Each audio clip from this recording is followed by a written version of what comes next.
Welcome to our YouTube channel Education Junction.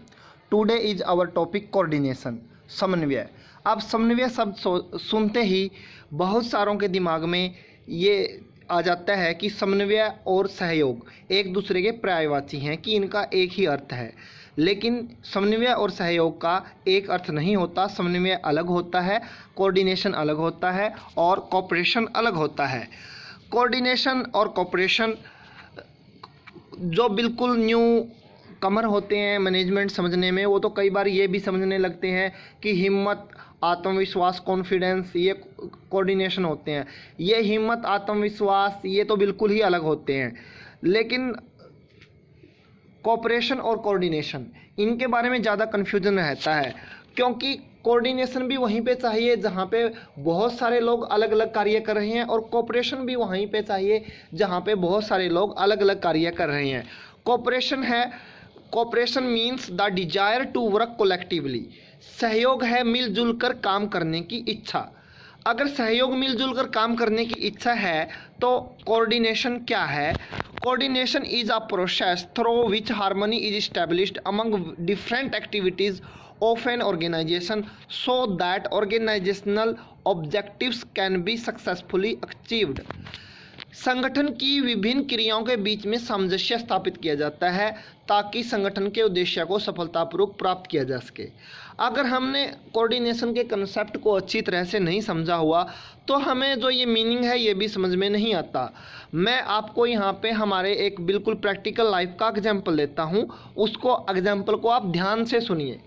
मान लो आपके घर में गेस्ट आ जाते हैं, आपके मामा जी आ जाते हैं, और आप घर में 4 मेंबर हैं। आप हैं, आपके बड़े भैया हैं, आपकी छोटी बहन है और आपकी माता जी हैं।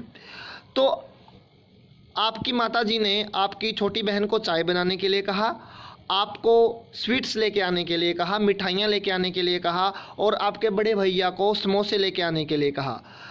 आपकी माताजी ने इसलिए कहा, आपको अलग अलग भेजा ताकि आप लोग का टाइम एक साथ ज़्यादा ना लगे, आप जल्दी आ जाएं। अब आप तीनों काम करना चाहते हैं, लेकिन आप तीनों एक दूसरे से बात करने के लिए तैयार नहीं है, एक दूसरे से कोऑर्डिनेट करने के लिए तैयार नहीं है, लेकिन कोऑपरेशन करने के लिए तैयार हैं। आप जैसे ही आप दोनों घर से बाहर निकले, आप और आपके बड़े भैया, आपकी सिस्टर ने चाय बनाना शुरू कर दिया और उसने 5 मिनट के अंदर ही चाय बना दी। और उसने सोचा कि मेरा तो यही काम है चाय बनाना, तो मैं मेरा काम निपटा देती हूँ। और उसने चाय बनाते ही आपके मामा जी के सामने चाय परोस दी। आपके मामा जी चाय पीने लगे, वो चाय पी चुके हैं, लेकिन तब तक आप और आपके भैया नहीं आए।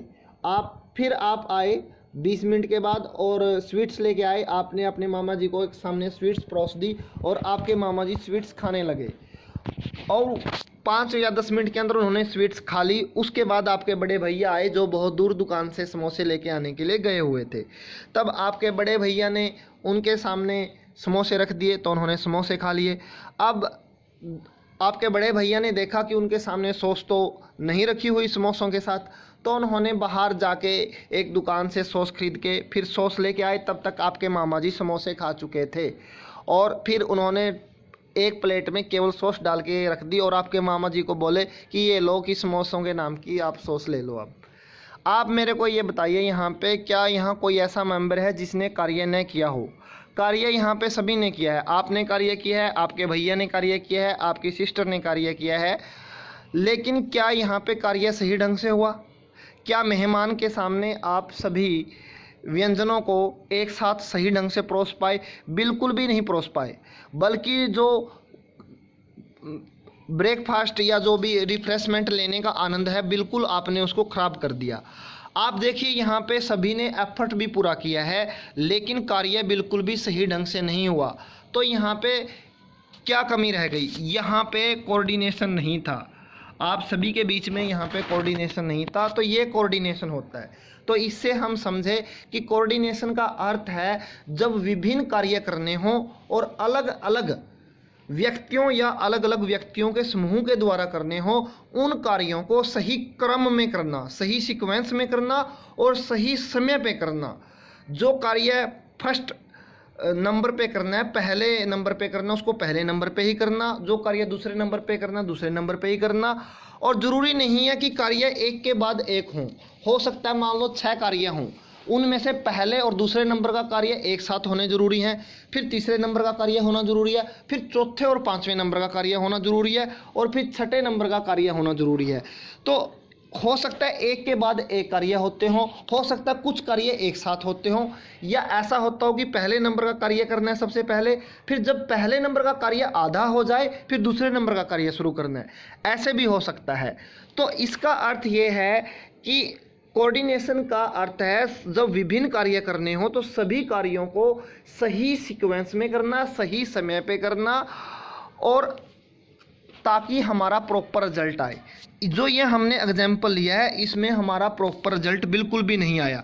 कोऑर्डिनेशन का एग्जाम्पल हम जगह जगह पे देख सकते हैं। अगर आप साइंस में बायोलॉजी पढ़ेंगे वहाँ भी एक कोऑर्डिनेशन का चैप्टर होता है, वहाँ हमारे विभिन्न अंगों में सामंजस्य की बात की जाती है, मतलब समन्वय की बात की जाती है कि हमारे विभिन्न अंग समन्वय कैसे बनाते हैं। देखिए जैसे ही आप बाइट मुंह के जब खाना खाते हैं तो जैसे ही आप ग्रास या बाइट मुंह के पास लेके जाते हैं तभी आपके दांत कार्य करना शुरू कर देते हैं और जीभ पीछे हट जाती है। अगर कभी कोऑर्डिनेशन बिगड़ जाता है तो जीभ दांतों के बीच में आ जाती है। तो देखिए हमारे अंगों में भी कितना समन्वय है। आप खाना खाते वक्त बिल्कुल उसी समय निगलता है, और जैसे ही खाना अंदर जाता है तो आपका जो आमाशय होता है वो काम करना शुरू कर देता है। तो कोऑर्डिनेशन हर जगह है। तो समन्वय क्या है? समन्वय एक दूसरे की हेल्प करने की इच्छा है। अब इसी एग्जाम्पल में ले लीजिए, जैसे आप और आपके भैया घर से बाहर निकले तो आप पैदल चले गए थे, तो आपके भैया आपके पीछे से आ रहे थे, तो उन्होंने देखा कि आप स्वीट्स लेके आने के लिए गए हुए हैं आपके गेस्ट के लिए, और उन्होंने देखा कि आप पैदल जा रहे हैं तो उन्होंने अपनी बाइक पे आपको बिठा लिया। अब देखो आपके भाई की सहयोग करने की बहुत इच्छा है आपकी, उन्होंने आपका सहयोग किया, लेकिन आप दोनों का कोऑर्डिनेशन नहीं हो पाया। अगर आप फ़ोन पे बात करते अपनी सिस्टर से कि हम मिठाई लेके आ रहे हैं, तब तक चाय मत बनाना, चाहे इस समय बनाना है, और आप घर पे फ़ोन करते कि मैं पहुंचने वाला हूं 5 मिनट में, और आपके भैया भी फ़ोन करते, तो एक साथ सभी चीज़ें परोसी जा सकती थी। तो ये हमने आशा है ये एग्जाम्पल सुनने के बाद आप समझ गए होंगे कि कोऑर्डिनेशन क्या होता है। आप जिस भी बुक को फॉलो कर रहे हैं, यहाँ पे सैकड़ों बुक हैं, बड़े हाई लेवल की बुक हैं, तो अब आप किसी भी बुक को पढ़ लीजिए, जब चाहे आप कोई भी डेफिनेशन पढ़ लीजिए, अब आप उसको अच्छी तरह से समझ पाएंगे और याद भी रख पाएंगे। अब इसी में हमारा नेक्स्ट टॉपिक शुरू होता है कि कोऑर्डिनेशन की नेचर क्या है, कोऑर्डिनेशन की विशेषताएं क्या हैं। सबसे पहले coordination integrates group effort. Coordination विभिन्न प्रयासों में सामंजस्य स्थापित करता है। कैसे? अब जैसे हमने यहाँ पे एग्जाम्पल लिया है, यहाँ पे प्रयास थे, आपका प्रयास था, आपके भाई का प्रयास था, लेकिन किसी में भी सामंजस्य स्थापित नहीं हुआ। अगर कोऑर्डिनेशन होता तो सभी एफर्ट इंटीग्रेट होते और अच्छा रिजल्ट आता। अब बहुत सारे एग्जाम्पल हैं कि इंटीग्रेशन ऑफ, जो हमने एग्जाम्पल दिया यहाँ भी इंटीग्रेशन समझ सकते हैं आप कि ग्रुप एफर्ट है। आपका यहाँ पे 3 लोगों का ग्रुप था, ग्रुप एफर्ट को इंटीग्रेट आप नहीं कर पाए इस एग्जाम्पल में। सेकंड फीचर है coordination ensures unity of action. समन्वय कार्यों की एकता को सुनिश्चित करता है। यहाँ पे हमने जो एग्जाम्पल लिया प्रैक्टिकल लाइफ का, मेहमान आने पे उसके सामने रिफ्रेशमेंट परोसने का, तो यहाँ पे यूनिटी ऑफ एक्शन नहीं था आप में, लेकिन अगर कोऑर्डिनेशन होता तो सही टाइम पे आप सही कार्य करते हो, यूनिटी ऑफ एक्शन होता। थर्ड है इसमें coordination is a continuous process. समन्वय एक सतत प्रक्रिया है, लगातार चलने वाली प्रक्रिया है। समन्वय ऐसा नहीं है कि आपने पहले दिन अपने बिजनेस में कोऑर्डिनेशन इस्टेब्लिश कर दिया, अब आपको कोऑर्डिनेशन इस्टेब्लिश करने की ज़रूरत नहीं है। आपको हर रोज़ हर कार्य में, बल्कि छोटे से छोटे और बड़े से बड़े कार्य में, बल्कि हम आँख खोल के देखते हैं इसमें भी हमारा कोऑर्डिनेशन चाहिए। जैसे आपने गर्दन घुमाई लेफ्ट की तरफ और आपकी आंखें चली गई राइट की तरफ, तो कोऑर्डिनेशन नहीं बना। आप लेफ्ट की तरफ बहुत पीछे देखना चाहते हो तो आंखें भी उसी की तरफ घूमेंगी, आंखों की आई बाल भी उसी तरफ घूमेंगी और गर्दन भी। तो छोटे से छोटे और बड़े से बड़े कार्य में इसकी ज़रूरत होती है, कंटिन्यूस प्रोसेस है। फोर्थ है ऑल प्रिवेजिव फंक्शन। सर्वव्यापक कार्य हर जगह चाहिए, जैसे हमारे शरीर में चाहिए, ये तो बहुत छोटा एग्जाम्पल है, सेना में चाहिए, बिजनेस में चाहिए, एजुकेशन में चाहिए। अब स्कूल में जो आपका टाइम टेबल होता है वो किस लिए होता है?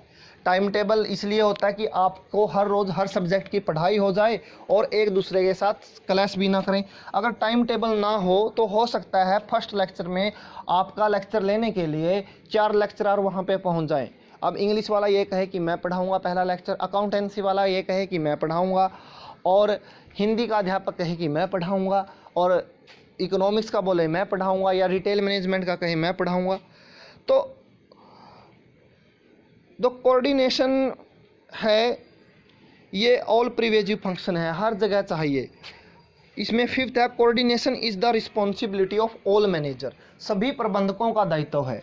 बिजनेस लेवल पे अगर बात करें तो चाहे परचेज मैनेजर है, चाहे सेल मैनेजर है, परचेज डिपार्टमेंट के अंदर भी बहुत सारे कार्य होते हैं, उनमें कोऑर्डिनेशन इस्टेब्लिश करना होता है।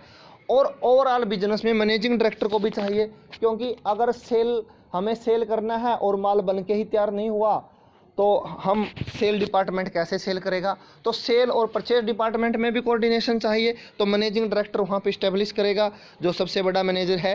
Coordination is a deliberate function. हम देखते हैं कि कुछ कार्य अपने आप हो जाते हैं, जैसे नेचुरल होते हैं कि वो नेचुरल हो जाते हैं, लेकिन कोऑर्डिनेशन को जानबूझ के इस्टेब्लिश करना पड़ता है।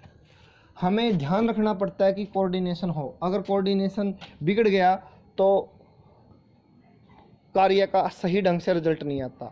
आशा है ये आप वीडियो सुनने के बाद आप समझ गए होंगे कोऑर्डिनेशन क्या है। कोऑर्डिनेशन का पार्ट 2 भी है, वो इससे नेक्स्ट आप देख सकते हैं। आशा है आपको वीडियो अच्छे ढंग से समझ में आई होगी, और अब आप जिस भी बुक को फॉलो करते हैं उसी बुक से पढ़ लीजिए कोऑर्डिनेशन क्या है, कोऑपरेशन क्या है, और कोऑर्डिनेशन की नेचर आपको ज़रूर समझ में आ जाएगा।